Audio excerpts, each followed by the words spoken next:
is not normal. And how we get through this is together. But it's important to know that this is something that has not, it's not unique to just 2020. You know, this has been happening since 1619 for Black people in this country. And so they kind of mess with the last generation, you know, in terms of finally taking a stand. And we're, you know, why you see people out there and they have every right to, you know, protest, you know, our constitutional right, et cetera, et cetera. And so I think that I'm so glad that everybody's here. We have a very diverse crowd, but this is why we're here. We're here for an unfortunate circumstance, but we're here because we want to see what we can do in our individual communities to make this not so normal. And kind of mentioned that putting together a list would be pretty unfathomable and ridiculous, or at least just in the sense of how difficult it would be. My capstone project while I was at Radford University, finishing up my degree, was discussing the subject of police brutality towards Black America, and particularly the protests that were going on in 2018, which at the time were about Colin Kaepernick kneeling during the national anthem at national football games. And at the end of that capstone project, I put together a few pages of just the recent, within the last decade of that period, minorities that have been killed from police brutality and police in America. In the list, like I mentioned, this was just about, I think, a list from 2006 to 2018. And I know there's a ton of names that were left off of my list because, as I mentioned, just within the guidelines of my capstone project, I couldn't have it be with so many pages. And the craziness that what we're seeing here, all of these names. And since then, since 2018, when I compiled this very small list of a lot of these individuals that made a lot of news stories and headlines, it's also grown exponentially as well. It hasn't stopped. And I remember when I graduated from Radford 2 years ago and I entered Virginia Tech into a graduate program, I never thought that we'd be here. I never thought that I would be digging up old research and old papers that I had conducted and written on this subject. I really had no idea that, and I should have had an idea, seeing the direction that the country was going in terms of its national government, some of the directions that I'd even witnessed state and local governments go in. I should have known better, but it really felt surreal putting this meeting together, and it felt surreal digging up, you know, projects like this and saying, like, wow, nothing has changed. That's what really, when we were putting together this PowerPoint, when I was looking through some old papers that I had written on this subject, it really was surreal for me to have to tell myself nothing has changed, if not gotten worse. Like, the fact that we have to have this discussion right now is pretty ridiculous. We're just going to touch briefly, maybe not the history of law enforcement in America. We can have an entire PowerPoint discussion about that, but briefly just talking about police culture in America. I know, and these are pictures that Nehemiah, you've taken recently, correct? Correct. Yeah, these are pictures that I've been out there every single day for the past 2 weeks, everyone.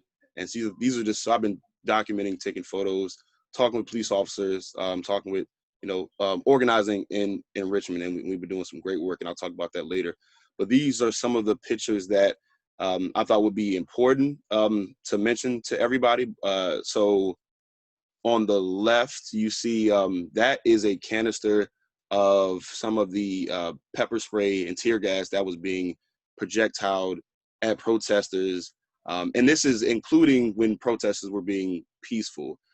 These were military weapons. If you can read it on the side, and that are just being, you know, deployed upon citizens who are practicing their First Amendment freedoms. And then you have in the middle, you have a picture of the police coming in and force. This is moments before. This is one of the nice moments before the state police had came, and, you know, just marching down the street, you know, nightsticks in hand, shooting rubber bullets. You know, this is, you know, it's not just, you know, it's been happening to us in Richmond, but these are images that are paralleled throughout the entire nation, and not just the nation, internationally, because it's not just going on in cities, or just, it's not unique to just America. This is going on in the UK, in Germany, South Africa, et cetera, et cetera. And then also this last picture to the far right, you know, just an officer, you know, having a a, a weapon that does not need to be displayed. I would say, especially on peaceful protests. And if you look from his posture, he's ready to shoot, and also he's in the front. It's not like he's in the back. He's like in the front for the other officers. And these are just some, can't include everything, but there's just some of the images that I've been seeing and capturing, so everybody can get a visual if you haven't watched the news or if you haven't had the ability to see these images for yourself. Yeah, and these pictures do a really good, I think, justice and are representative of kind of the police culture that we have in the United States, which is, it has always kind of seemed to me to be very combative. It's always kind of an us against them mentality. And I don't want to generalize or stereotype all law enforcement. I know kind of even saying that sentence in a discussion like this is even questionable. I've worked with a lot of police departments in the past few years. I've been able to do a lot of ride-alongs and work with a lot of chief of police. Quite frankly, while this is an issue that occurs or in conversation occasionally in the past few years with departments, it doesn't occur enough, and that is part of the problem. And that's something that we'll be later discussing about how we can kind of get your local policing, state policing, federal policing better. And if they can't get better, we'll talk about other alternatives as well. But I think what Nehemiah captured here is spot on with, people need to remember that you are the citizen and that law enforcement is a service that government provides to you because you've consented to it, for one, and that you have consented to paying for those services. You're a customer of that service. And one of the things I studied at Virginia Tech is political philosophy. So we talk about social contracts a lot. And I saw an incredible quote by a reporter, Ida Bay Wells, and she said that it's hard for people to, be within the social contract that we're never included in it in the first place. And so when we talk about police brutality, when we talk about what we're seeing in recent events with protests and rioting, the whole concept that we have a population that's being not just underserved, but in some senses not served at all by the police. It's hard to imagine that we have a social contract that's really worth anything right now that really should be valued. And so this conversation is very large in terms of what it means for the country. And it all starts right here with, remembering that you're the citizen, that you're paying for these services. You're supposed to be served and protected by law enforcement. And I think that we have a very troublesome and worrisome police culture in America that's resulted in a ton of racial disparities and racial, flat out just racism. I mean, there's no fancy way to put it other than the fact that we just have a lot of racist tendencies that exist in all facets of policing, local, state, and federal. And that's why we're here, to figure out what we can do about it. India, was there anything that you wanted to say? No, I was just pointing out the fact that that idea is something that is very common among Black people. We know that the system is stacked against us. We realize that through various examples, just like you said in the slides previously, of how we have been brutalized since the beginning. And I think it was captured here too. And I'm looking forward to actually getting to the portions where we actually get to dive into that and then sort of break it down for people a little bit more. Yeah, we'll go ahead and we'll do that. Nehemiah, go ahead and take it from here. Nehemiah's going to discuss community organizing. All right, everybody. So if you have any questions, please feel free to wait until the end, or you can put them, just type them inside the chat, and we'll just go along. And just unmute yourself if you have, a question, et cetera, et cetera. We want to, I'm not going to lecture to anybody. I want to hear from you all. I want this to be just a conversation. I'm not a complete expert on this, but I do want to talk about what's been going on and what I've seen in my organizing. So getting into that, everything starts at a local level. You don't need things like an LLC or like a corporation to get active. Literally, all you have to do is get out there, meet some people, because everybody, in terms of what's going on contemporarily, everybody's already out there. They're just looking for people like who else has the same goals, who else has the same mindset to get out there. So there's also messaging. Messaging is important. My group specifically, we've been infiltrated, but that's that happens. So when we're marching, there's actually a lot of undercover police within our march. There's been times where we've had huge group chats, and We've had people in there who are not actually for the movement. So in terms of messaging, just be very careful about that. Be careful about letting everybody know when and where you're meeting up, because there has been times, actually this happened 2 nights ago, where we were all surrounded around the Lee Monument, which is on Monument Avenue in Richmond. Pretty known meetup spot, in terms of our Richmond protests. And some white supremacists actually came by with paintball guns and started shooting people. So just be careful about, sending out messages. We normally put out flyers like a few hours before. For example, this flyer, or like a day before. This flyer is something that we're having tomorrow at 5 p.m. if anybody is in the Richmond area. And we also, on our phones, we're using an app that allows encrypted messaging. It's called Signal, and that's been helping with not being infiltrated. I mean, movements in history have been, like, infiltration happens. It happened with the Black Panthers. So we're just trying to be on our P's and Q's and making sure that we're keeping everybody safe. Also with inclusivity, this is a movement for Black lives. And that's very important to mention. This is a movement for Black lives, and the fact that saying Black lives seems almost controversial. Black lives should not be controversial. Like, that shouldn't even be a thing. And so within the Black community, there are other spectrums within that. You have LGBTQIA+, queer people of color, people who have disabilities, et cetera, et cetera. So this is a movement for all Black life. There has been a lot of people leading movements that are completely cisgendered, which opens up the door for male patriarchy, or et cetera, et cetera. But this is a movement for everybody. And the march that we're doing, we've been trying to be very creative and inclusive with all our marching. This is Pride Month, if anybody didn't know. And so our queer people of color have been out there with us, and this is we want to make sure that, because the same way we're an ally to them, they are an ally to us. And so it's important to recognize that this is just not a movement for just one Black life or another Black life, or depending on your sexuality, your gender, your religion, et cetera, et cetera. This is a movement for all Black life. So when we say Black Lives Matter, we mean all Black lives matter. So going on to that, and also just having a seat at the table, having our allies, which include our white allies and other allies of color, and meeting with local officials, because having a seat at the table is great, and that's how you get true progress done. That's how you get the actual work done. So Lucas, you go ahead and go to the next slide. And of course, the protests. So Dr. King said that the riot is language of the unheard. The reason why all these protests are happening across the country is, quite frankly, because for centuries, the Black community has been destroyed by white supremacy and has been constantly degraded.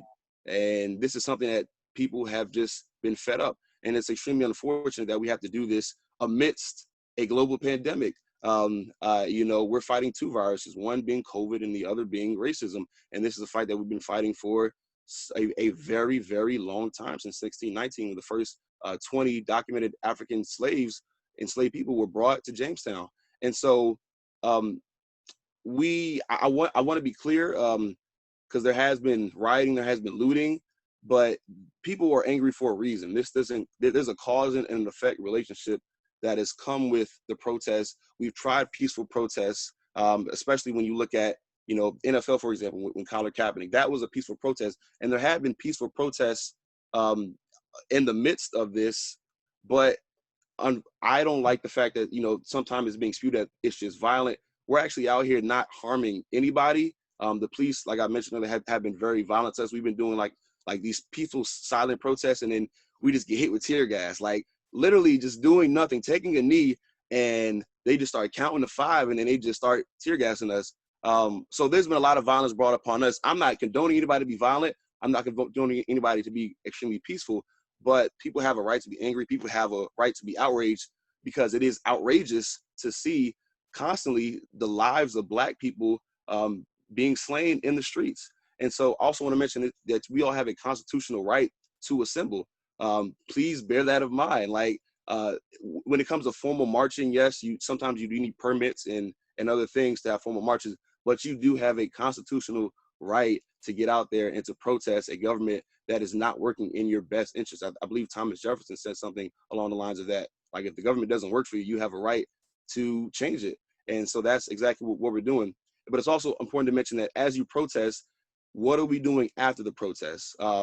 Because the protest is very reactive, and we're reacting to something that has previously happened. But a lot of what I have been trying to do is have like I'm about to have a meeting with one of the city council members sometime later this week, to see how we can shift this dynamic. How can we stop, this plague that has been happening, not just in Richmond, but all across the country, and having a seat at the table and talking to people to figure out what we're going to do after the protest is really important. Lucas, you can go to the next slide. And so really quick, I just want to mention, these are some of the demands that my group and other groups have been working for. So we want to reopen the Marcus Davis Peters case. For those who don't know, Marcus David Peters was actually a man in Richmond who he was killed by Richmond police, and but the cause was he was naked on the highway. And for so long we've treated, when it's really interesting because police should not be answering calls for mental health crisis. That should not be a thing. This man was mentally ill, and he was shot in the street because he had a mental illness. So we want to see if we can reopen up that case, because justice has not been served for him or his family.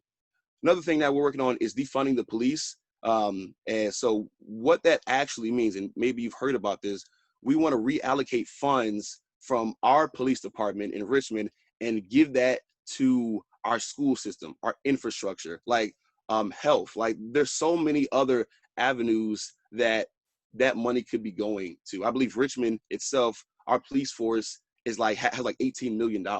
That money can be going to other things. Like, there's a reason why we have all this gentrification going on in Richmond. There's a reason why a lot of our schools are not properly funded. All these things matter, and all this money is going into a police force and a system that has not worked for communities of color, including, like, these are officers who actually don't serve the community. They don't live in the community that they serve in, and so we want to reallocate those funds to actually go into, communities of color, to help them with our daily lives, our daily living.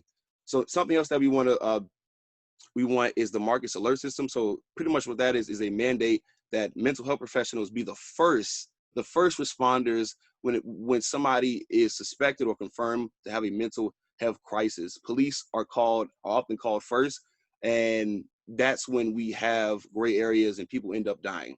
We want mental health professionals. Police are not mental health professionals. We want mental health professionals to be the first responders in these situations. And then we also want a civilian review board with subpoena power, because a lot of these allegations, whatever, the police and the system itself, they pick who's on these review boards. So there's no system of checks and balances. Nobody's holding each other accountable. There's no surveillance. So we want citizens, residents, to be on review boards to investigate and sort of take the lead on how these abuses are found out about. And then we want, so this is something that happened in Richmond. One of the nights, a lot of our members were arrested, and they got charges because they were out past curfew. We did have a talk with our Mayor Stoney. This was about a week ago. The curfew, and I'm sure it was on a lot of different cities across the country, but the curfew in Richmond specifically has been lifted after our conversation with the mayor. So like I said, change can happen, but it depends on, for one, being proactive and having a seat at that table and talking to those officials that you need to talk to, especially when we were being peaceful. So these people who were arrested, we're calling for all their charges to be dropped. And we're also calling, we have a Richmond bailout fund that has been helping pay the bail for all those people who were arrested after staying past curfew, even though the next day or two, curfew had been lifted. And then finally, we want the removal of Confederate monuments. I'm not sure who's been to Richmond. Richmond has Confederate statues all across the country, and I'm sorry, all across the city. There's like 4 or 5 running straight through Monument Avenue, and it makes no sense. We should not be honoring these symbols. For one, these are people who were in a foreign nation. I don't know any other country that does that puts up statues of people from a foreign nation. So this is just really something that has really tugged at the hearts of a lot of people. This should have been done years ago, decades ago, and I'm sure you all have seen people have been taking the power in their own hands and taking them down themselves, very creatively. But yeah, it's time. It's time. These statues are very disrespectful. These statues, if they want, I know the saying is, how people know about the history. If these statues are taken down, we'll read a book. Go to a class. Like there's other, come on. These statues do nothing but honestly obstruct traffic. And so that's something that we're really calling for. And luckily our Governor Ralph Northam has listened. He's heard us, and he has said that he actually wants the Robert E. Lee statue, huge statue. It weighs like 12 tons. It will be removed sooner rather than later from Monument Avenue. So that's all I have right now. If anybody has any questions, I'm not sure if we have time for questions, but I wanted to keep it brief. And yeah.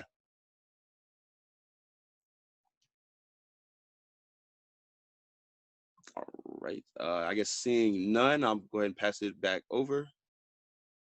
And a lot of this is, or eventually pretty much a lot of what Nehemiah said, we're going to reiterate on a little bit further down the line, and we'll talk about it here as well. One of my specialties the last 2 years is studying local government. I've worked in local governments. I've worked with local governments. And as Nehemiah mentioned earlier, all politics start local. I'm a firm believer in that. And so I just want to really make sure that everybody understood how powerful they can be as a citizen and as a resident within your community. For me, the basics are, one, knowing your elected officials and participating in your local elections. It is crucial. If you don't like your local officials, then I always tell people, run for local office. Do it. I promise you, it is not as daunting of a task as one may think. And if it is daunting, then find individuals like myself or people that have been former political professionals that have networks that can get you funding for campaigns, campaign managers, campaign strategies. Trust me, there is a network out there that can get just about anybody elected if you truly want to get elected and have a message that you are desperately wanting to get out there to the public and be part of the change in your community. Beyond knowing your elected officials, it's important to know your municipal management. One of the things that I study the most is city manager, county manager roles. These positions are incredibly important in your community because they're the individuals that make your annual budget and offer it to the city council for it to be passed. So when we talk about what Nehemiah talked about, defunding the police and reorganizing, restructuring, reforming what police budgets look like, this is one of the most crucial ways that you can get that done. And that starts with communicating to your elected body for your community and its management. Because every locality, almost every single locality in the nation, especially in Virginia, has some type of municipal management. Or like in the city of Richmond, for example, the mayor acts as the manager. Sorry, I'm just checking some of the chat just to make sure I'm not missing anything. And so beyond knowing your municipal management, your elected officials, also be very cognizant of who your sheriff is if your state has a sheriff, and your chief of police. Actually all sheriffs in the state of Virginia are elected positions. Those are positions that are elected. So be very involved and conscientious of who's running for sheriff. And unlike other local officials or things that just about anybody can run, this is one that is kind of an expertise that you will predominantly only see law enforcement individuals run for. So it's incredibly important that you use your ability to vote to really communicate what you're going to allow and what you're not going to allow in your community when it comes to the sheriff that will police your community. Beyond just the sheriff, a lot of communities also or just have a chief of police. In some states, chief of police are elected. In the state of Virginia, they are not. And so it's incredibly important to be very cognizant of who your chief of police is and understand that as a resident and a taxpayer in your community, you're allowed to complain to the sheriff. You're allowed to complain to the chief of police. You don't just have to go to the city council meeting and just speak to your elected officials. Always remember that each and every public servant in your community is subservient to you. You're the resident, you're the taxpayer, you're the biggest stakeholder in that community, and that they ultimately all have to answer to you. So I just wanted to make sure that everybody understands that you do have so much more power than I think a lot of us are aware of when it comes to the change we can be in our community. And it starts with understanding who is running your community. And if you're not happy with who's running your community, by all means, run for your local, run for local office. Do it. I tell everybody that it's a lot of states, especially in the Commonwealth of Virginia, those positions were intended to be what are called like citizen politicians. Even our state delegates are considered to be that. They're part-time positions that are meant to have regular everyday citizens fill. And so please always consider that if you're not happy with the candidates that you have. I'm going to turn the rest of the local politics over to my old boss, Adriel Stokes. He is a community and electoral organizer for 270 Strategies. Hey, thanks, Lucas. Yeah, I just want to expand off of what you and Nehemiah were just talking about, and just really the fact that, you know, there's a lot of intersection to these two things, that they really go in tandem, especially if you're protesting. Like, so protests, they can be really powerful in changing the narrative of the local politics at the time. So if you have a lot of protests going on in the background, that means your politicians are, you know, extremely attentive to what's going on in the news and to how people might be voting next year.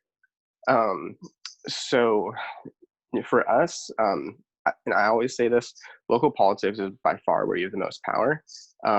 You have the ability to, I would say, as an individual, and I think Lucas and I could claim a little credit in getting David Horton elected. He probably would not be where he is right now if we hadn't kind of just decided on our own to basically run his campaign for him, because he didn't really think he needed to have a campaign. Different story. But you basically have the power to elect your city council. So they're elected every even numbered year.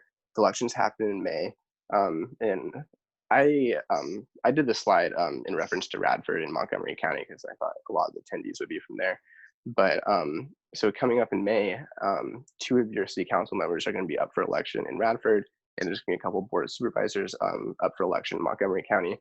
These are the people that create the budget for your local police department, and they also create the policy for your local police department. So if you want to see, you know, immediate, tangible changes to the law and to the budget that goes to these different departments, those are the elected officials that you can very easily affect and put in power or take out of power. A lot of these things, you know, go hand in hand. So just important as electing your local officials is, you know, pressuring them while they're in government.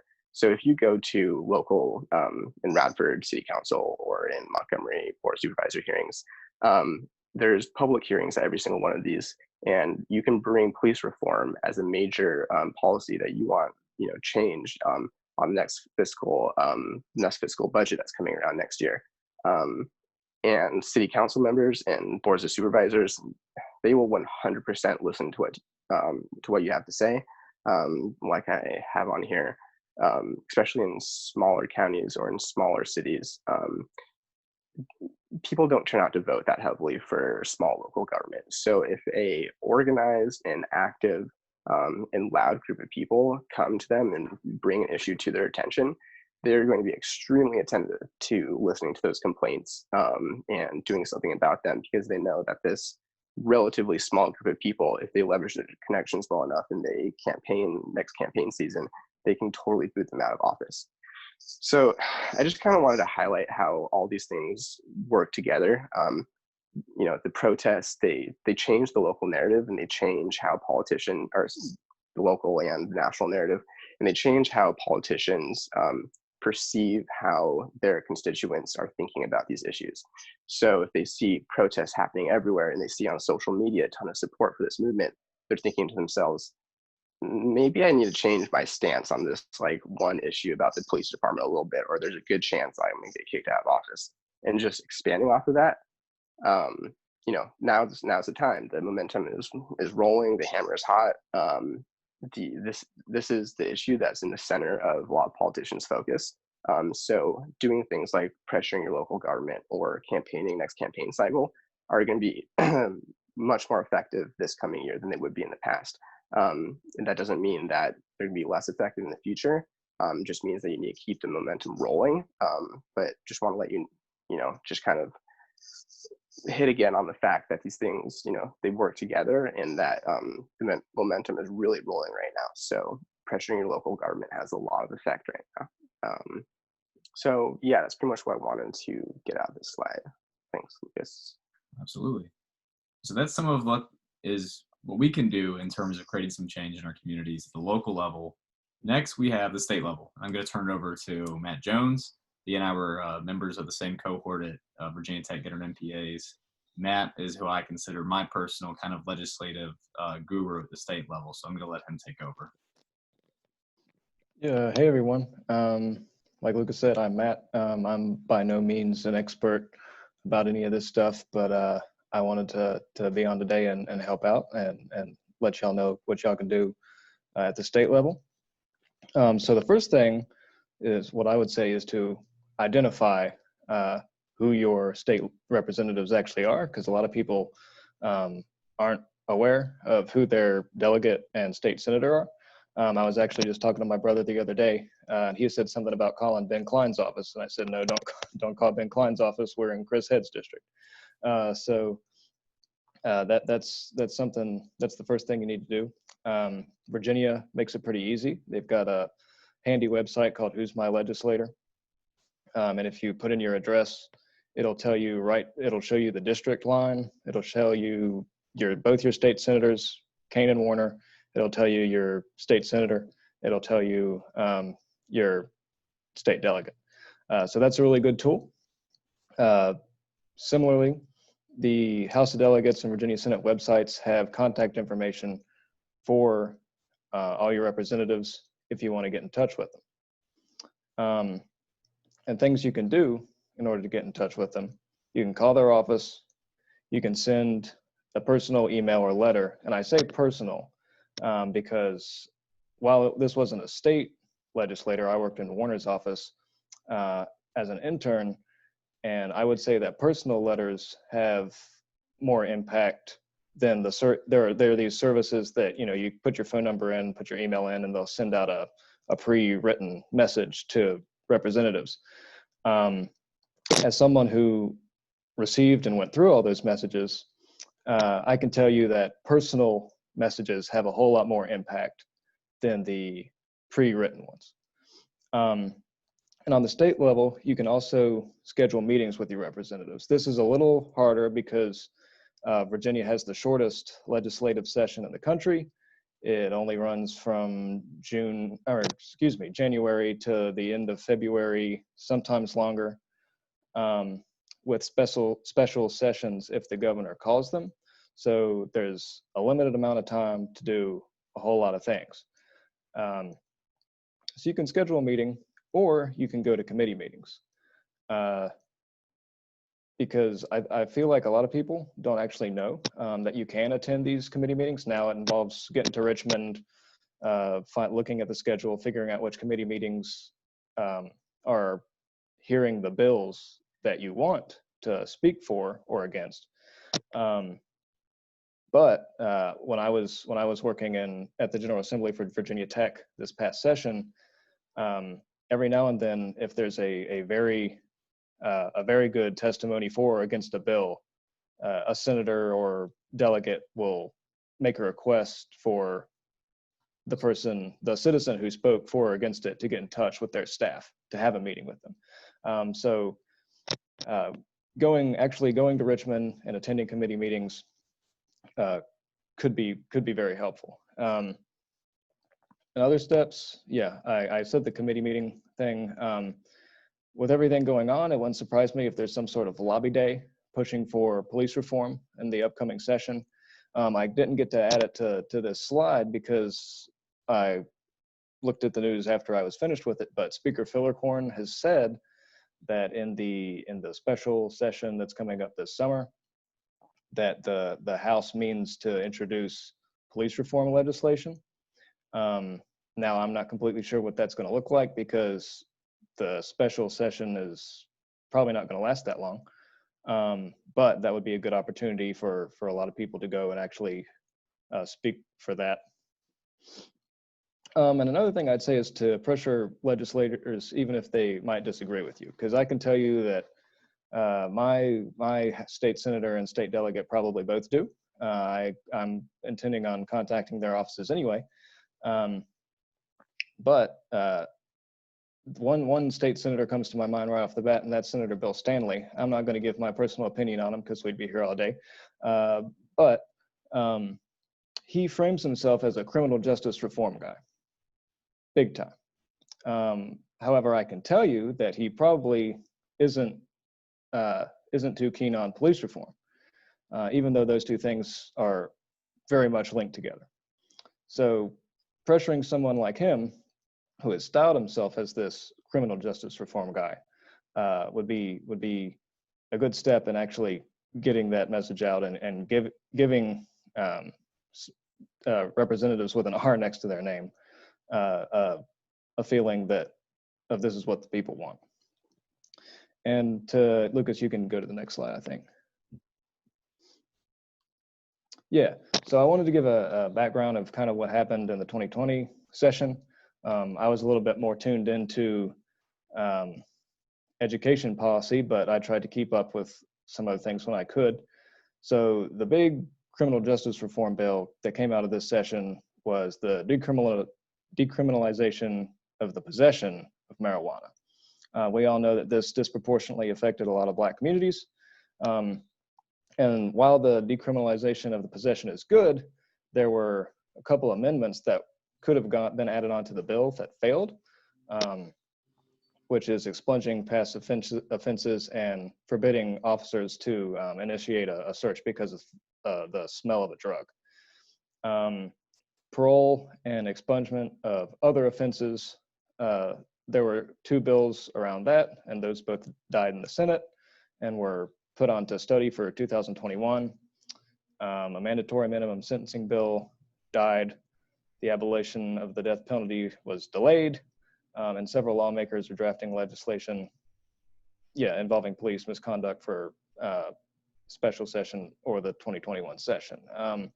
So I think that's going to be quite the topic whenever this special session happens, or whenever the governor calls it, and in January. So there's not going to be a lot of time to push for a lot of these things, given the way Virginia's session works, but I wanted to kind of give a heads up for what's coming and what we might be able to push for. So if anybody has any questions, you can put them in the chat or ask now, but I'm happy to help if you have any.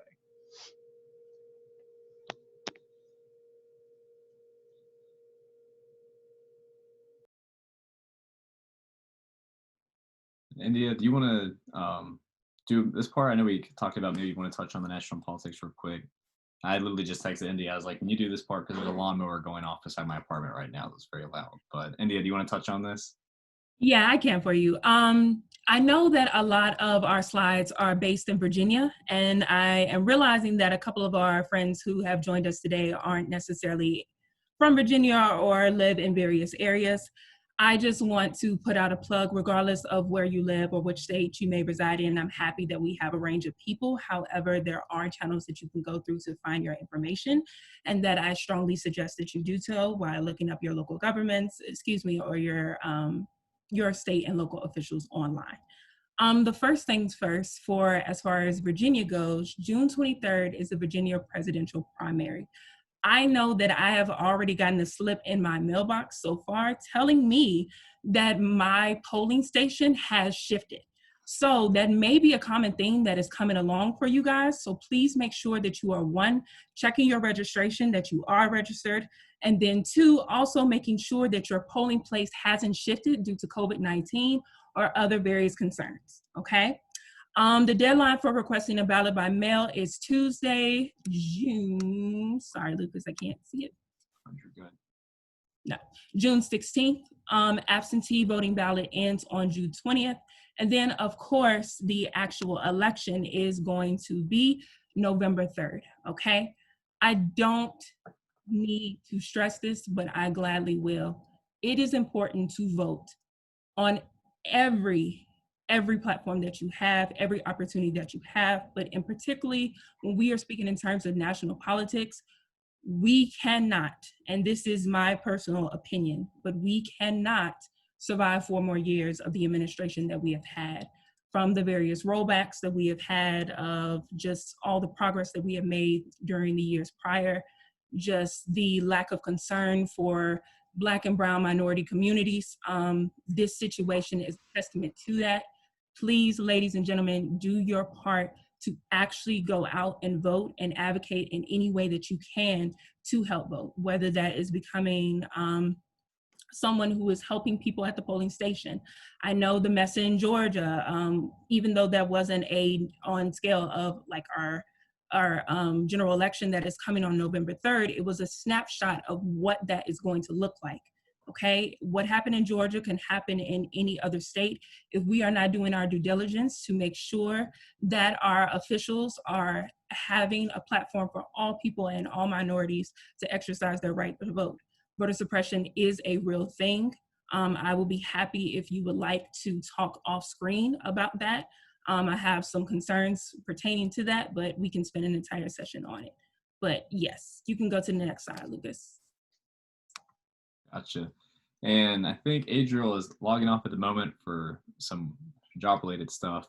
This was a slide that he was going to touch on. Adriel, are you still around, or have you already left? I am here, and I do have to get going. But yeah, the slide is just kind of reinforcing what we were just talking about. Before yeah. Before we move on, we did have a question in the chat, and thank you so much, Lawrence, for asking the question. Just to explain what happened in Georgia, there was an election within Georgia, what was it, yesterday? What happened ultimately is that we began to see in minority communities primarily that they weren't privy of how to work the new voter machines. They were not given enough task force in handling the waves of people coming in to vote, meaning due to COVID-19, a lot of people who volunteer to vote, if you haven't noticed, if you go to your precinct, tend to be older retirees. A lot of them did do the news reports with MSNBC and CNN stating that they were worried about their health, so they didn't show up. So there were multiple issues in which even the governor of Georgia was openly coming out and telling people to remain in line, to continue to practice their constitutional right to vote. However, it was made incredibly difficult, predominantly for people of color.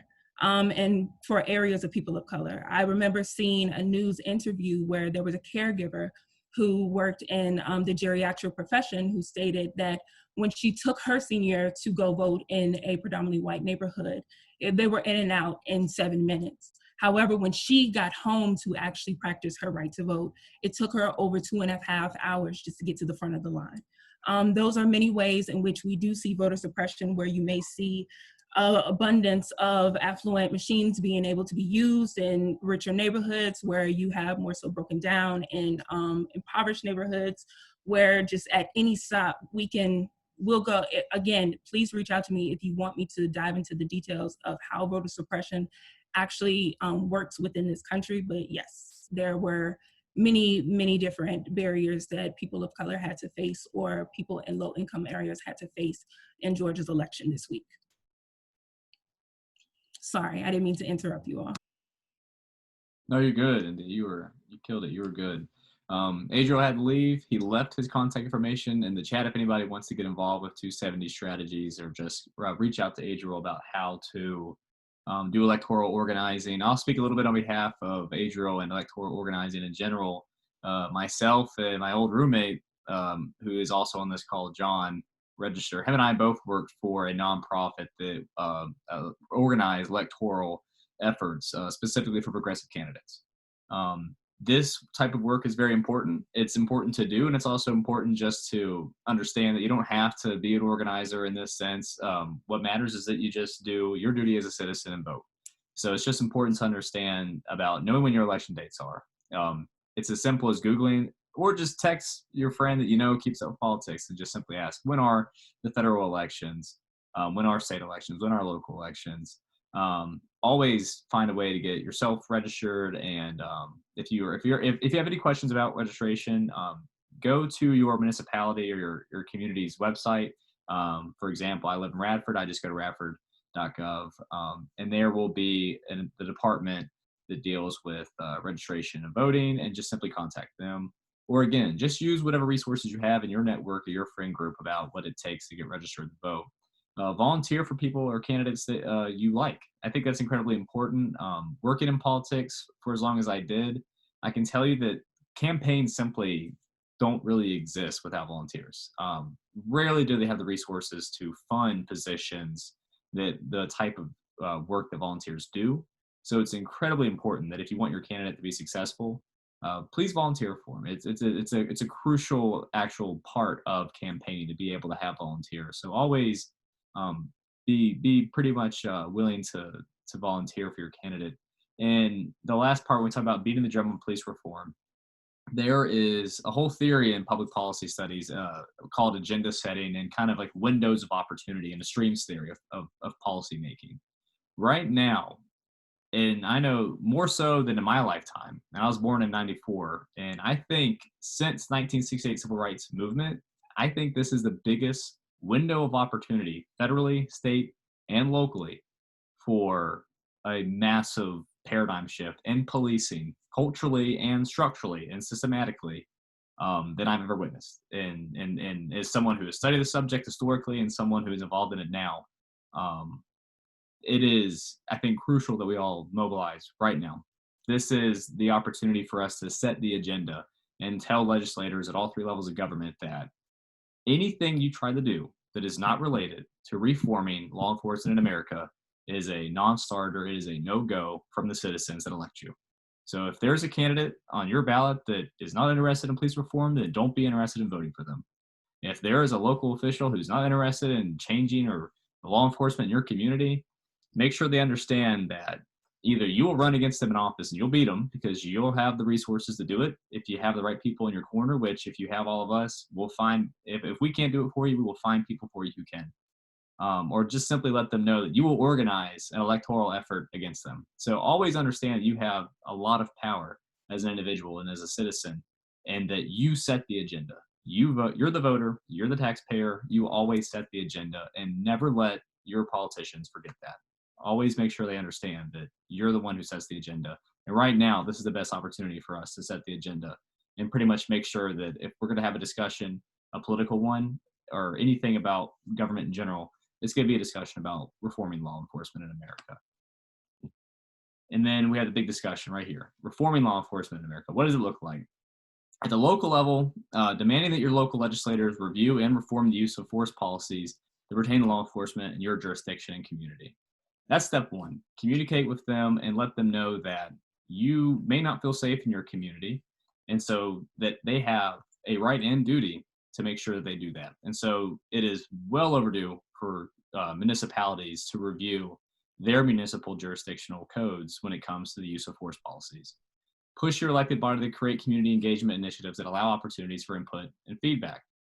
That is incredibly important as well. I can promise you that when it comes to local government, they are the most responsive forms of government. The whole reason I got involved in local government was because of the fact that if a citizen had a complaint, they can literally walk, in some cases, down the city hall, go find the city manager or their elected official, and actually say, like, look, this has got to change. This will change right now. So your ability to communicate and have some type of discourse with your elected officials and the individuals that administrate your community, this is a really good opportunity to do that now. And this is the best channel, I think, to do it. So really, once you identify who your municipal management is, identify who your local officials are, go down to the city hall, go down to the police department and ask for a conversation with the chief of police.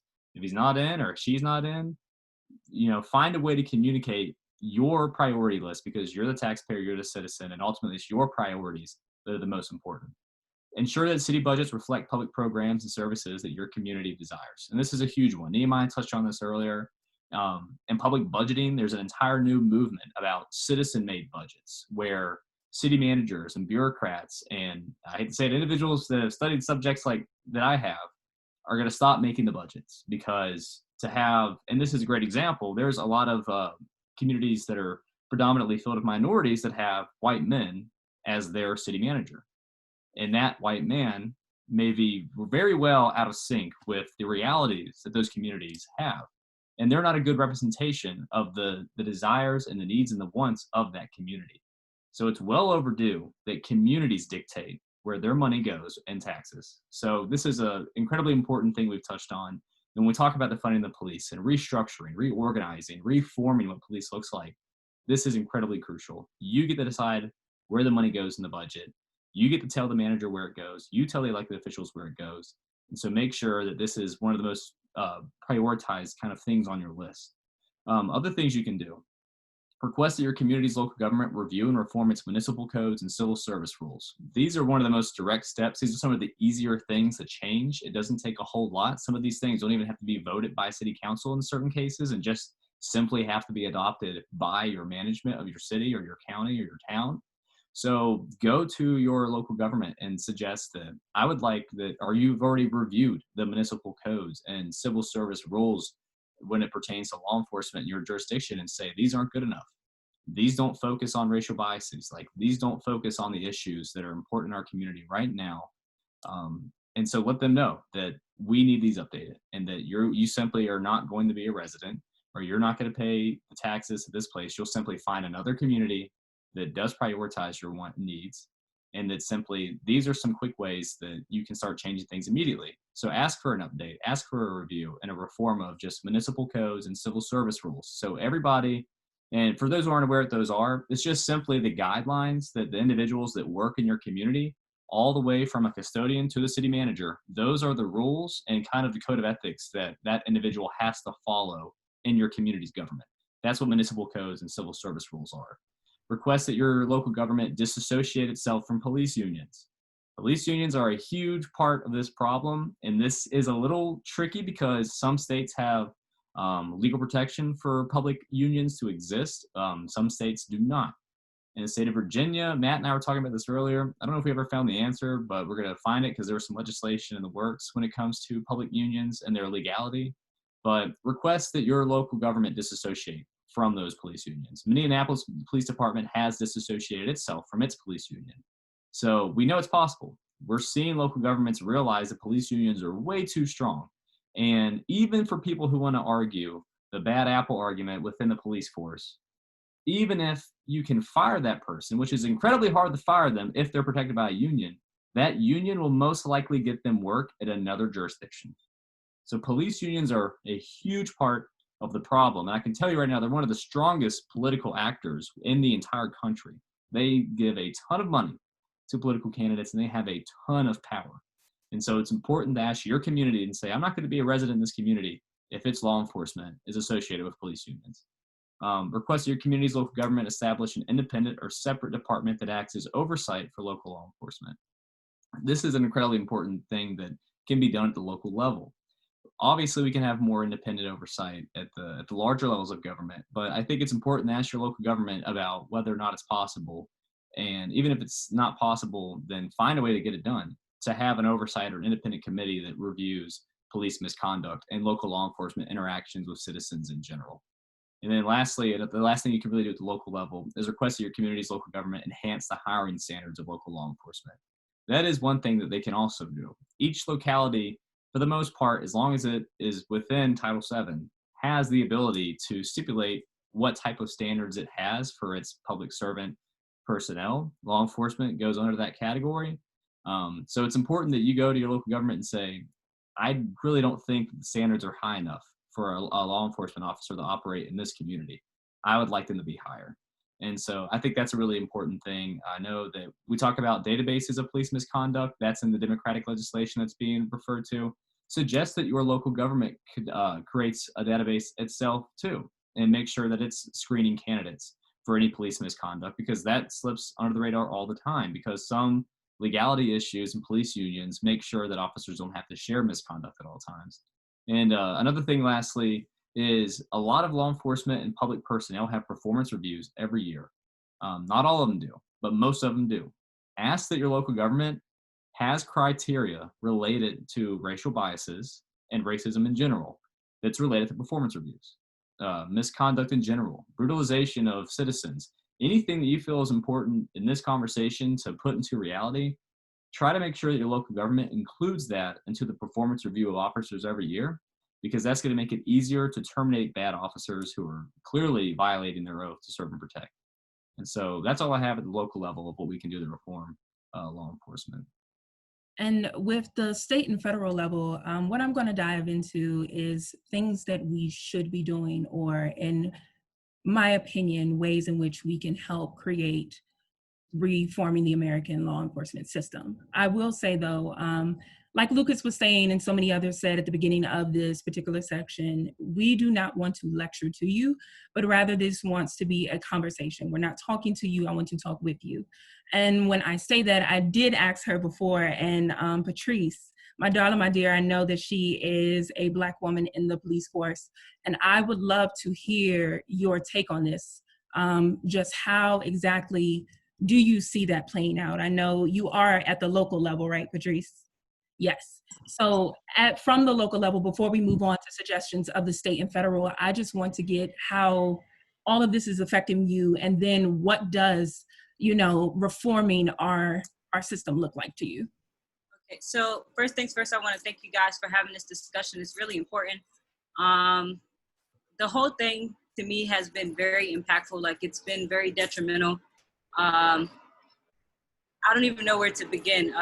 So I would say, like, I know at first, I think a couple slides back, the deforming the police, in my opinion, is kind of going to contradict where it says enhancing higher hiring standards. So if you defund the police, the first thing they're going to do is cut salary, right? So if you defund the police, you cut the salary. My department, and I work for Arlington County, I don't mind putting it out there, you have to have 60 credits or at least 4 years military experience in order to be hired with the department. So they want those higher level educated people, those people with that experience, those well-trained individuals, those people that are, are trainable, those people that can work well with others in the community and everything like that, to go out and work in the force to serve and protect the community. So I just think maybe reallocating that word to, I don't know, maybe turning it around. I totally get the whole idea of, spreading out the money to education and mental health, because that, my God, I'm telling you, is so important.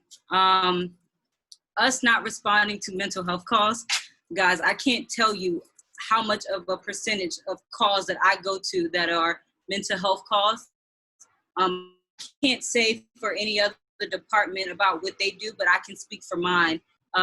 We are CIT trained. 75% of our officers, they did the stats, I think 2 weeks ago, are CIT trained, which is crisis intervention teams. So we go through a training with our mental health service board. They train us on the basic techniques that you need. It's about a 40-hour training. That's all they can really afford to do.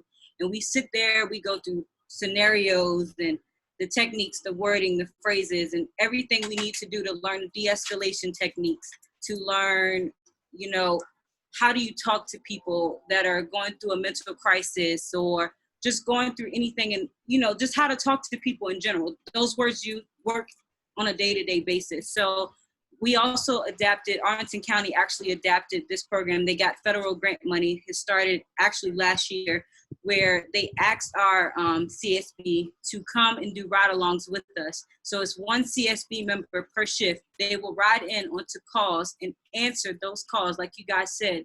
So they are out there answering the calls, and we're just there as backup. So if it turns violent, we're there to protect them as well as to protect the citizens so that nobody's getting hurt. But they're out there answering those calls. And by all means, I'm telling you guys, that works 100% of the time.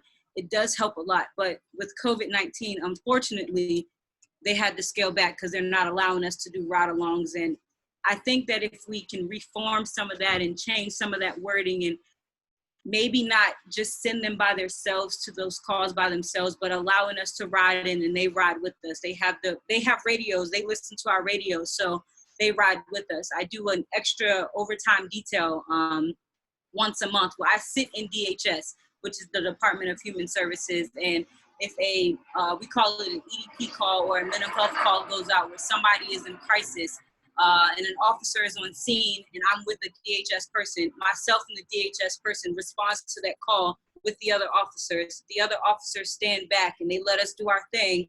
And if the person has to be transported to the CIS, which is the Crisis Intervention Center, or if they have to be transported to the hospital, I take them and I drop them off and I sign the paperwork for an ECO or TDO. So like I said, I can't talk for any other department about what they do because it all depends on funding for that department.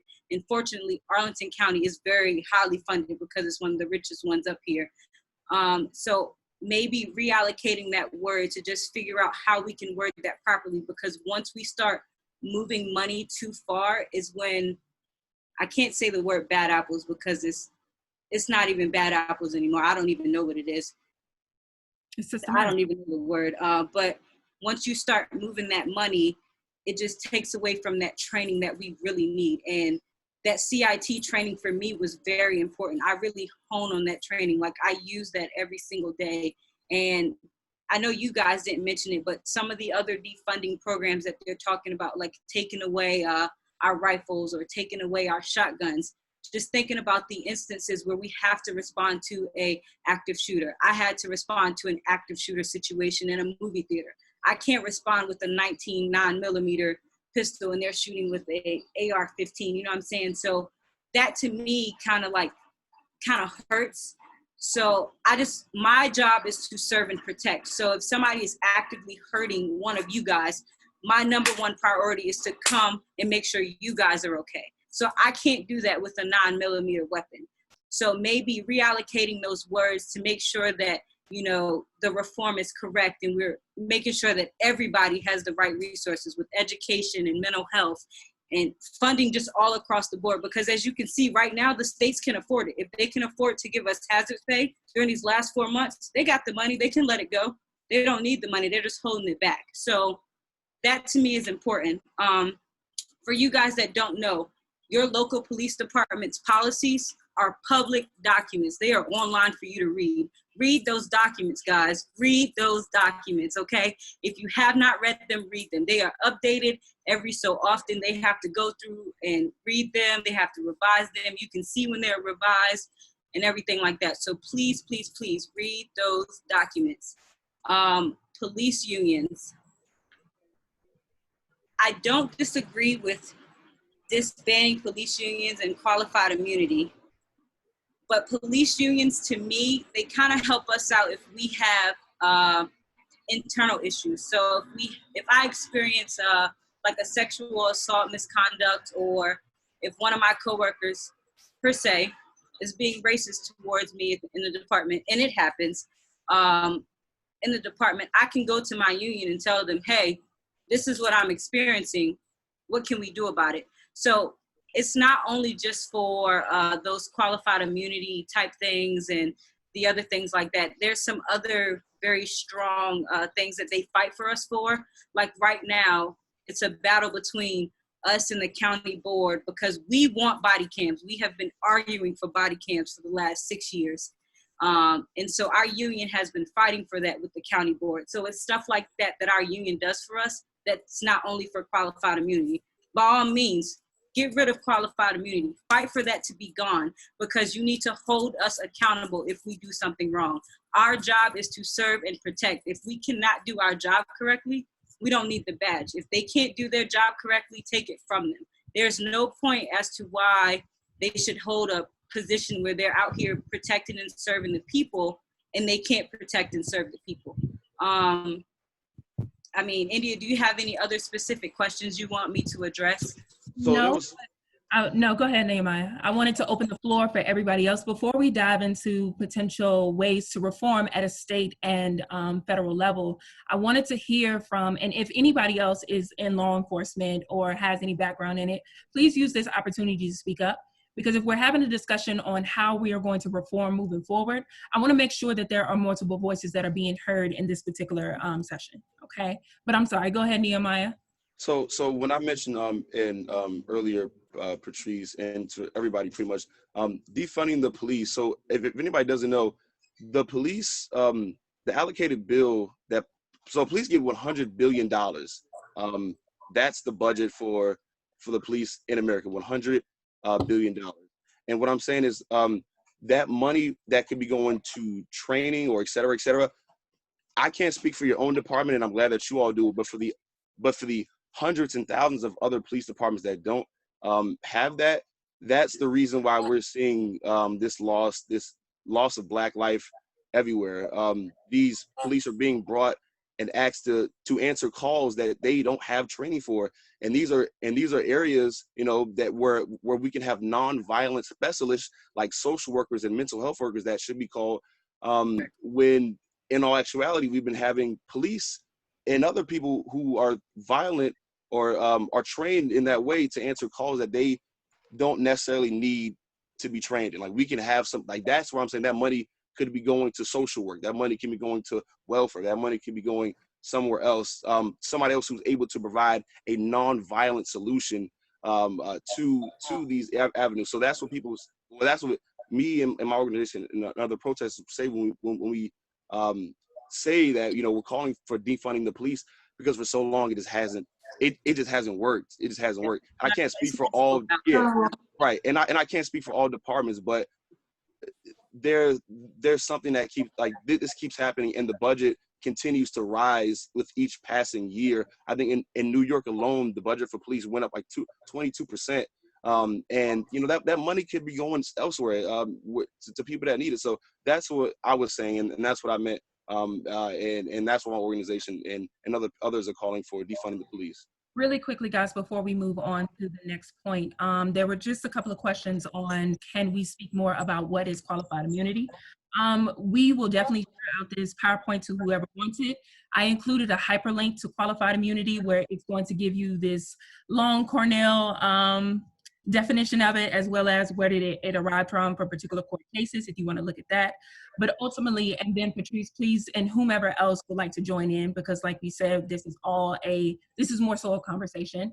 But to my understanding, qualified immunity is honestly a way of sort of having a balance for police officers of holding them accountable when they are acting irresponsibly or reckless, but at the same time too, protecting them if it's in a sense of them causing any level of liability, if it is in means of them doing their job. Now, to build off of what Nehemiah was saying, how while Patrice, it seems like her department seems to be heavily invested in ensuring that its officers are approaching these situations correctly and treating everyone in a fair manner. Qualified immunity ultimately in this racist system has been utilized to protect police against crimes that they have committed against the community versus necessarily holding them accountable. So it's an accountability piece that we are experiencing under the umbrella of qualified immunity that we're experiencing. And again, that definition will be placed if you want more detailed of the court cases it derived from. Also, I believe in that it has a couple of the Supreme Court justices in their intake on qualified immunity. But Patrice, did you have anything to add for that? Just one more thing. I think Xavier said he had a question for me. He said it in the chat. Go ahead. Yes, can you hear me? Yeah, I can hear you. Go ahead. All right, just a quick introduction for all those of you that guys don't know me. I'm a friend from India back home. I'm currently a graduate student at High Point University, and my question is, per se, I had a unique undergrad experience where I went to a military school called Virginia Military Institute, which was ran by cadets. And as an African-American athlete, we made up less than 10% of the school, and about 90% of all Black kids who went to the school were athletes.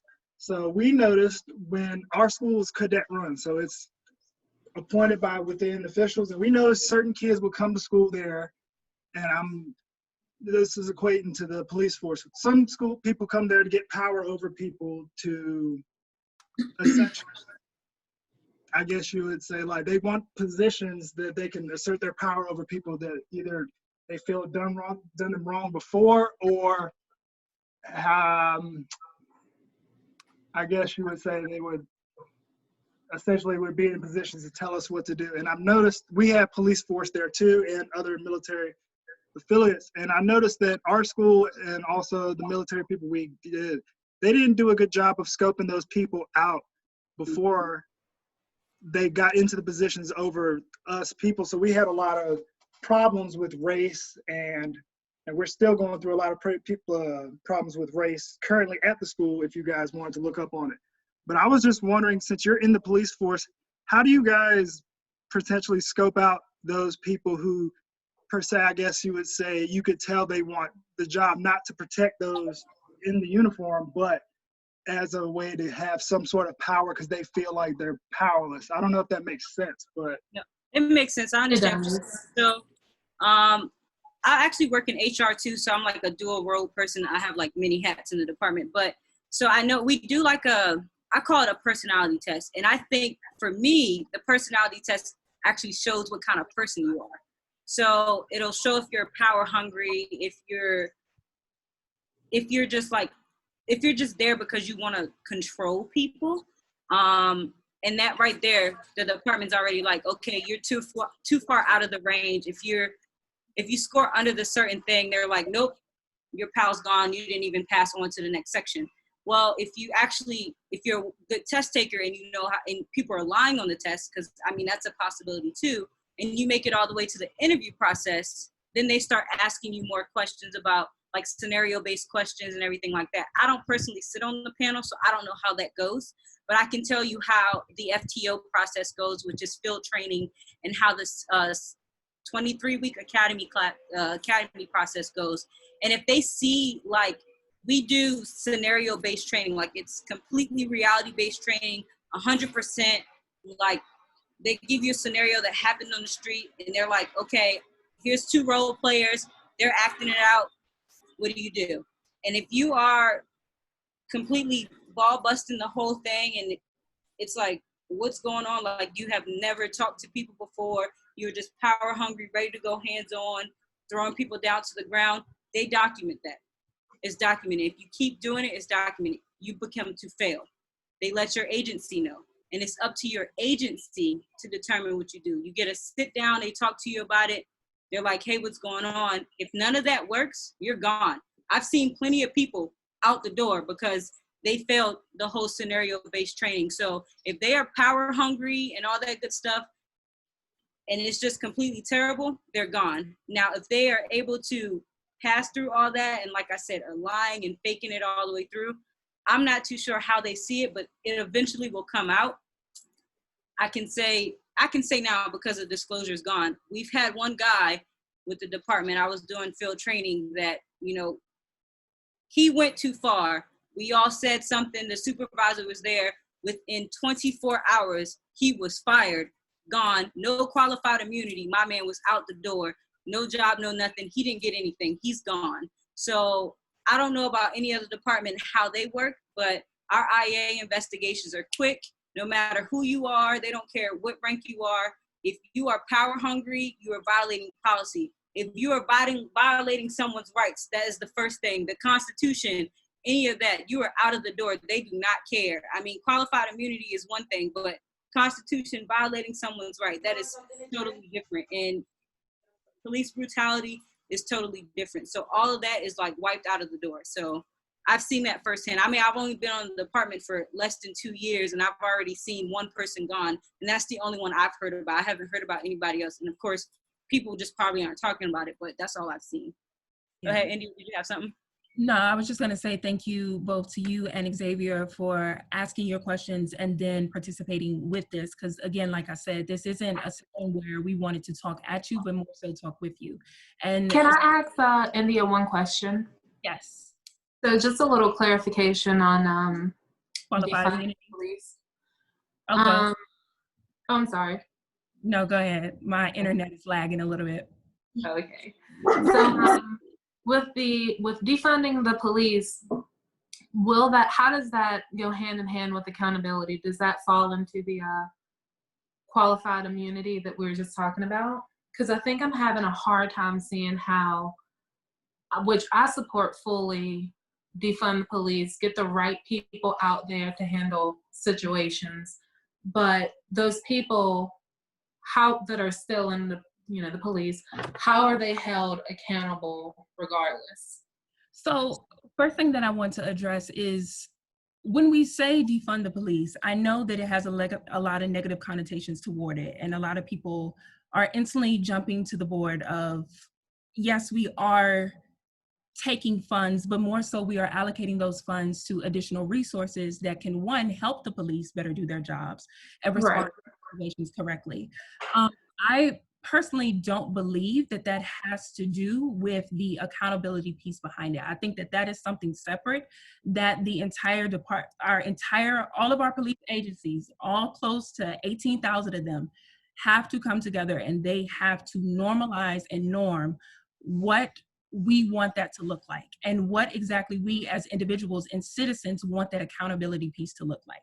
We have seen countless times of brown and black people who have not benefited from the system and who have been wrongfully killed at the hands of police, and we are tired.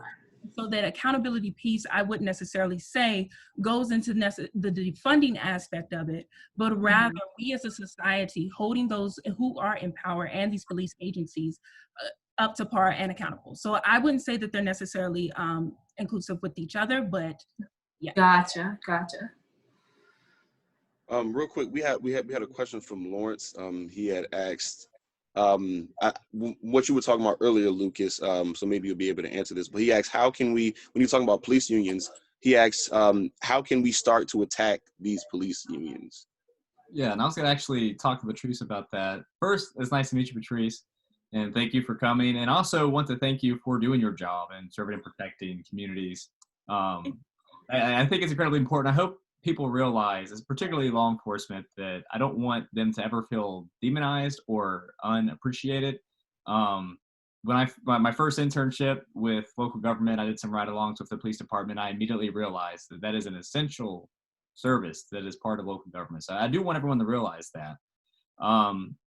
To Lawrence and Patrice, when it comes to unions, I do have a quick question that might kind of help Lawrence in the kind of deciphering about police unions before we get into the topic of potentially reorganizing or really having a conversation about them in general. Patrice, is a little bit of your favorability towards police unions maybe, and I don't know Arlington's Human Resources Department very well, is it maybe because you're not always confident in the capabilities of your Human Resources Department in Arlington to take care of some of the issues that you've had? Because I'm definitely aware, you were talking about instances of racism and sexual assault. I am very aware that your Human Resources Department could actually be complicit in that. And so if you're not comfortable going to your Human Resources Department, that is a huge issue as to why public unions are important. Is that kind of why you were suggesting that they're still important for you as a public personnel and as an employee to have that system there? Right. So that's exactly what I was hinting at, is that I'm not confident in my HR. So right now I have an issue is that I know it's kind of off topic, but our fiscal year starts July 1. Yes. My anniversary is June 24th. My county has decided to change our fiscal year from July 1 to June 21st. You cannot change the fiscal year from July 1 to June 21st in the middle of, at the end of one fiscal year to another. So that's my issue. They're not fighting for me to get what I'm supposed to get between the end of the fiscal year 2020 to the beginning fiscal year of 2021. So my union is actually fighting for me to get what I'm supposed to get in the meantime. And I believe that HR just outright told me no. They said it's not going to happen. I'm like, well, that's not possible. If you're saying the fiscal year is July 1, the fiscal year is July 1. So I believe that my HR department, they're not willing to go above and beyond, whereas my union would. And totally with the sexual assault cases as well. They're providing like services and counseling and everything like that, all free of charge to us. I mean, we pay into it. So besides the whole qualified immunity, I'm totally with the whole, like them speaking out for us and everything like that. So if HR departments were, I guess, better in a sense. I missed the first half of it. What did you say? If HR departments were better at the local level, would you feel more comfortable in the idea of police unions not having, I guess, a necessary need? Or do you still think that they are pretty much like a necessity in your profession to have? I think they're still pretty much a necessity, but maybe reallocating their duties and responsibilities. Absolutely. So maybe taking away some of their powers. Yes, definitely. Yeah, some are pretty strong. The NYC police union is like one of the best, and I say best, I mean just powerful. And I think it's, yeah, I would love to know the police union that you're associated with, because I don't want to demonize all police unions, but from my research, I typically think of like New York City Police's police union, which is notoriously pretty much embedded in political politics within the state, even the federal level. Mitch McConnell's got a famous police union that always gives the hymn. So maybe instead of the conversation of disassociating entirely from police unions, maybe we should have a conversation in the future about maybe knowing the right police unions, or maybe even having an independent grading system. So localities, when they associate with police unions, can say this police union scored like an A- or an A+ in terms of criteria met, and these police unions performed very bad. We are not going to associate ourselves with this particular police union because they've not met criteria that's very important to our community. Would that sound like something that's like? I think Elle was trying to say something. Lauren had a question.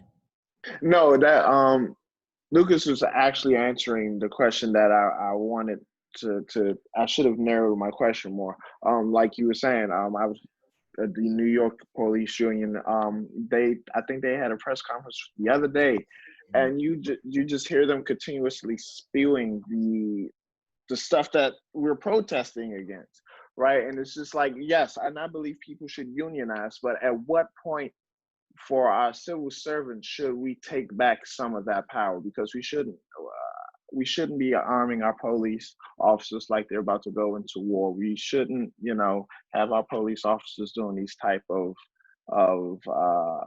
restraints. But in return, they're claiming that they have to do this or it's their life. So I love the idea that you just said, Lucas, of giving them a grading scale to see who we should associate with. I'll say one more thing, and this is not Patrice as a cop. This is Patrice as an individual with a cop perspective, okay? When you go to your city council members and everything like that, question when they use their civil disturbance unit. Ask them, when do they use it? Do they only use it when African Americans are protesting at one point, or do they use it when everybody is protesting? Question that, okay? I can't question it for you, but I want you guys to question it, okay? Question that with your city council members. Ask them, when their civil disturbance units are going out, who are they going out for, okay? Are they going out full suited for everybody, or are they going out full suited for one particular population of people? And just to sort of kind of go through other potential suggestions, such as Patrice was saying, from a state and federal level, because I want to leave plenty of time for everyone to ask questions. We've already talked about qualitative immunity. If you have any questions, please feel free to reach out to me. Also, you can click the link then if you would like the PowerPoint. Like so many have said before, but just requiring more sensitivity and de-escalating training when it comes to our state and federal officers as well, ensuring that we are disbanding that warrior mentality and trying to tackle the ideologies behind the police department. Thirdly, increasing the job qualifications of current and future officers. That could look in a various amount of ways. It's a matter of you and those who you choose to organize around. What conversations are you all having to push for your state legislators to talk about when it comes to police reform?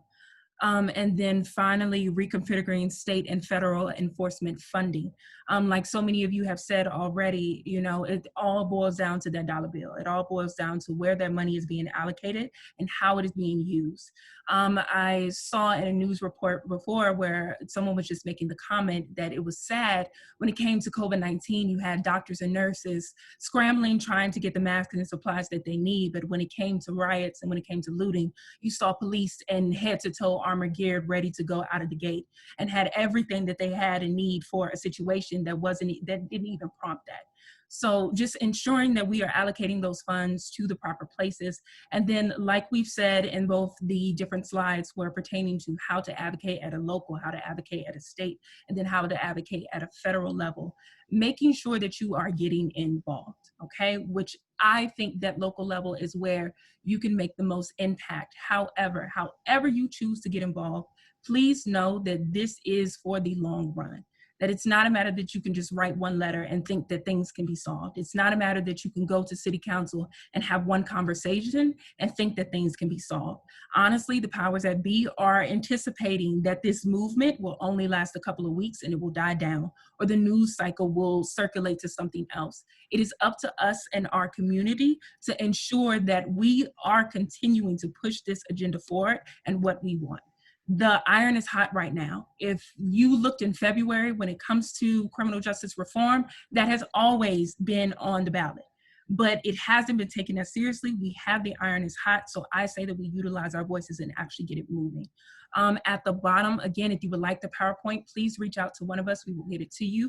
I have placed some resources where it will just give you a starting place if you want to have a conversation on how to incite policy, how you want to get the ball moving, and what type of language that you can be using moving forward when you go to your city council meetings, when you go to your municipal buildings, and wherever else.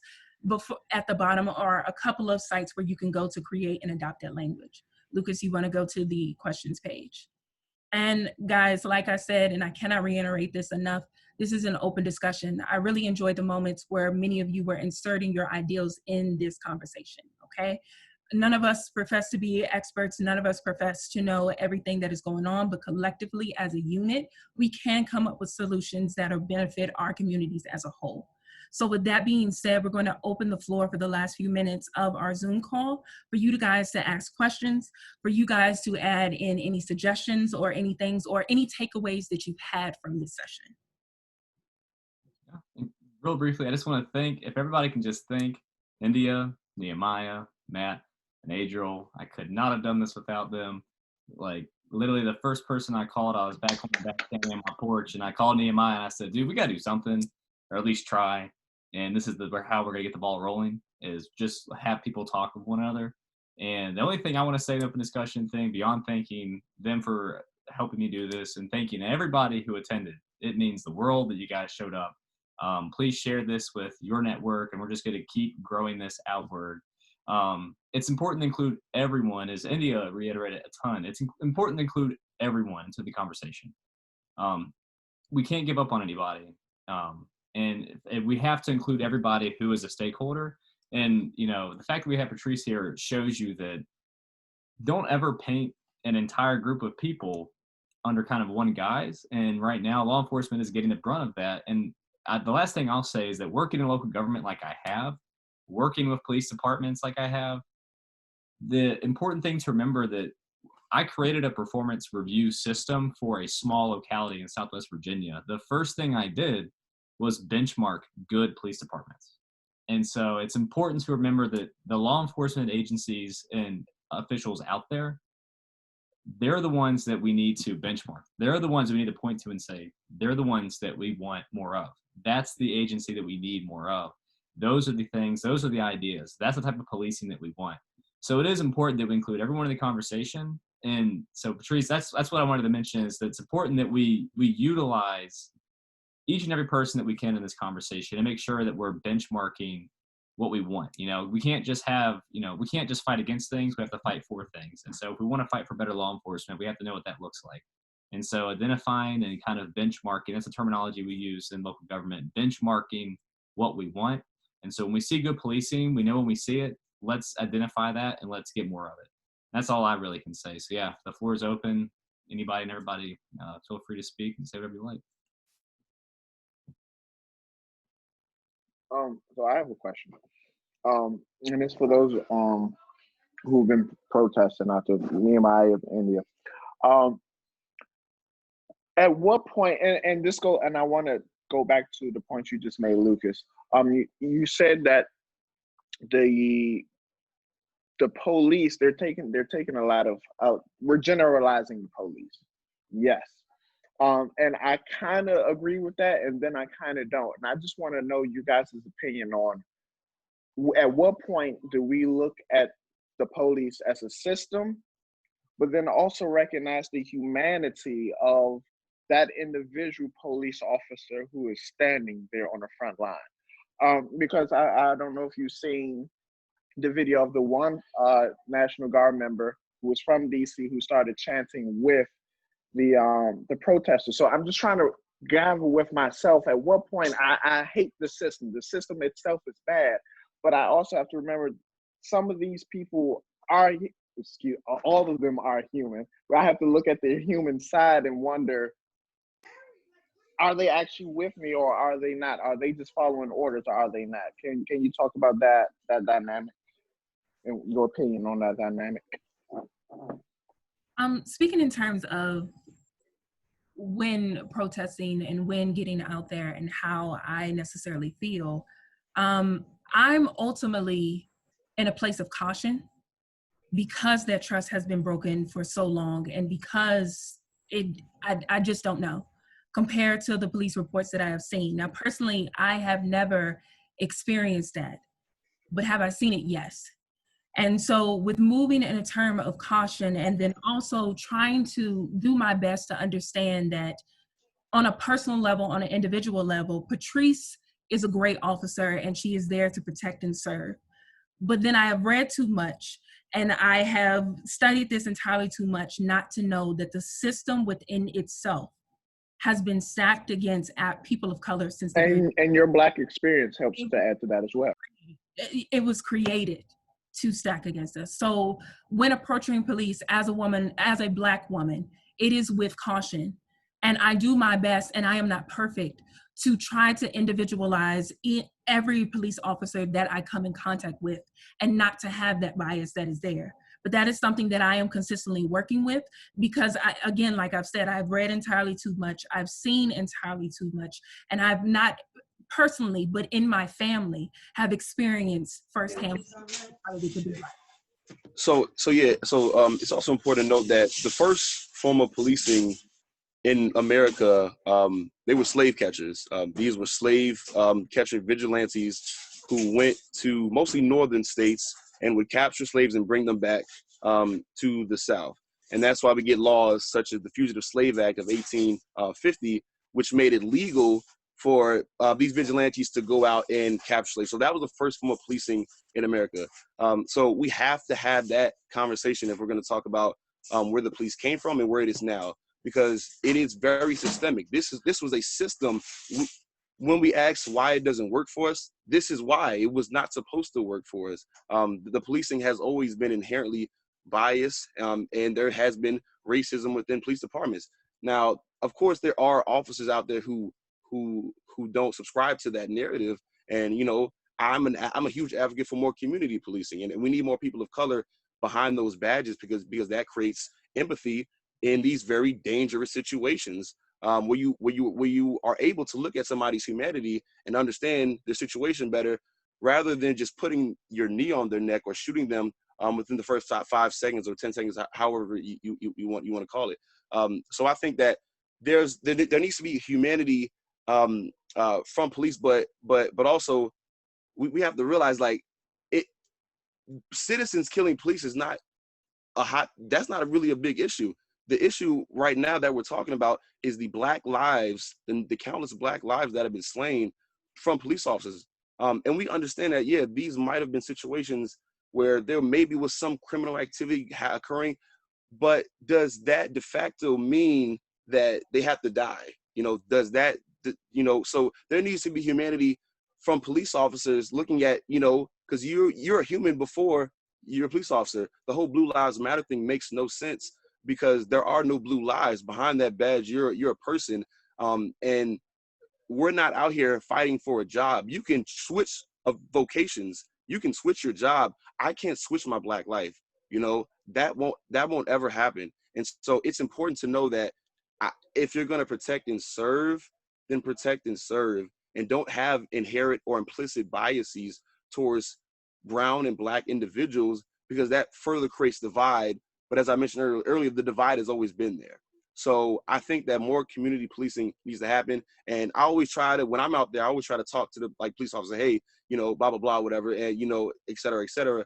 Because I want them to understand, like, hey, I'm a Black man, especially the Black officers. Like, I get, you can't just tell these people to quit their job. They have families, they have houses, mortgages, that's their livelihood. So just telling them to just quit outright, that's not the best situation. But in terms of the current predicament that Black people are surveillanced and how they're treated. And what I've seen with my own eyes, not just in the past 2 weeks that I've been out there, but also throughout my entire life, the racial profiling, yeah, that's systemic and that comes from somewhere.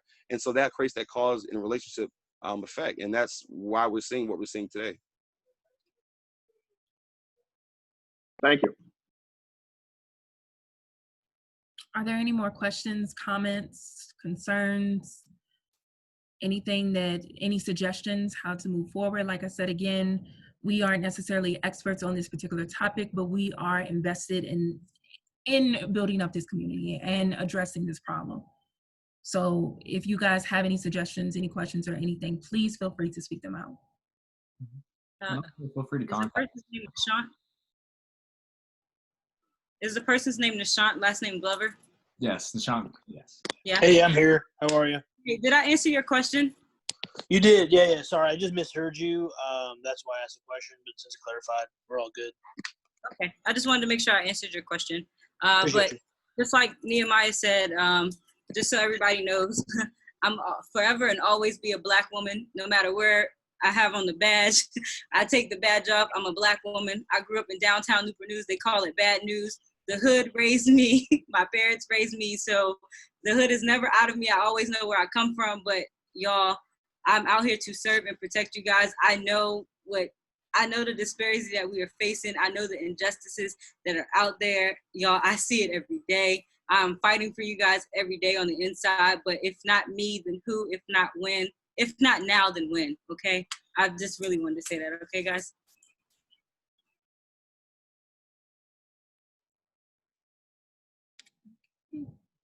Yeah, I just want to say that's an incredibly important topic, and both Nehemiah and Patrice touched on it, and I touched a little bit on it earlier about like the idea of representative local government. Not only do we need more law enforcement that are people of color, we need more local elected officials, and we need more city managers. We need more human resource directors. As Matt and I can tell you, in our field of public administration, because we have degrees in public administration, it is a very whitewashed field historically.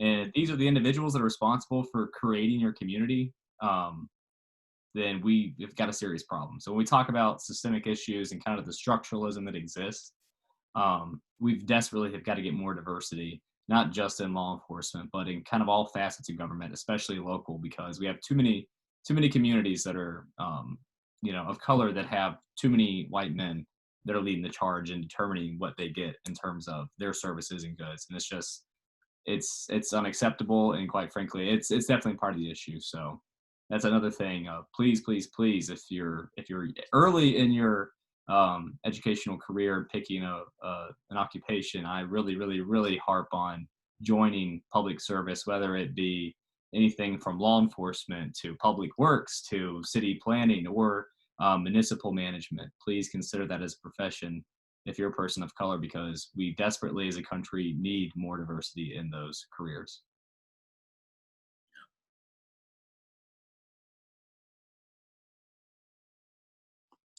All right, so I think we can probably like wrap this up. Actually, I just want to be respectful of everyone's time. I'm really glad that we had this conversation. I'm glad, Patrice, you were here to answer some of those questions. But thank you all so much. Like I said, this isn't a moment. This is a movement. So we're gonna try to have more of these conversations, more of these topics to keep this going forward. But thank you all so much for participating. This was amazing. Yes, thank you guys. Thank you so much. And there's a CBI meeting, I believe. It's 6 o'clock. Nehemiah, do you want to talk about that? Yeah. So there is at 6 p.m. There is another meeting happening that's being run by CDI. If you don't know what CDI is the Center for Diversity and Inclusion. It's an organization on the campus of Radford University, and so they'll be having sort of like a town hall with one of the basketball coaches and the director of the Center for Diversity and Inclusion. Pretty much a town hall to discuss, let people talk about how they're feeling about this moment, whether it's frustrated, angered, inspired, et cetera, motivated. So that call is happening at 6 p.m. If anybody wants that information, I'm going to put my number in the chat, and then just reach out to me, and I'll make sure you're part of that. All right. Well, thank you all for coming. I know. Have a good evening, Thanks, guys. everyone. Thanks, everyone. Please reach out to us if you want the PowerPoint. Yes, it is. This will be recorded. You can get the PowerPoint and the recording. All you gotta do is ask, and it will be there. It'll be on some of our social media as well. So if you missed it, or if you're interested in just having the information again, feel free to ask, and we will have it to you. All right, thank you guys. Everyone enjoy the rest of your evening. Stay safe.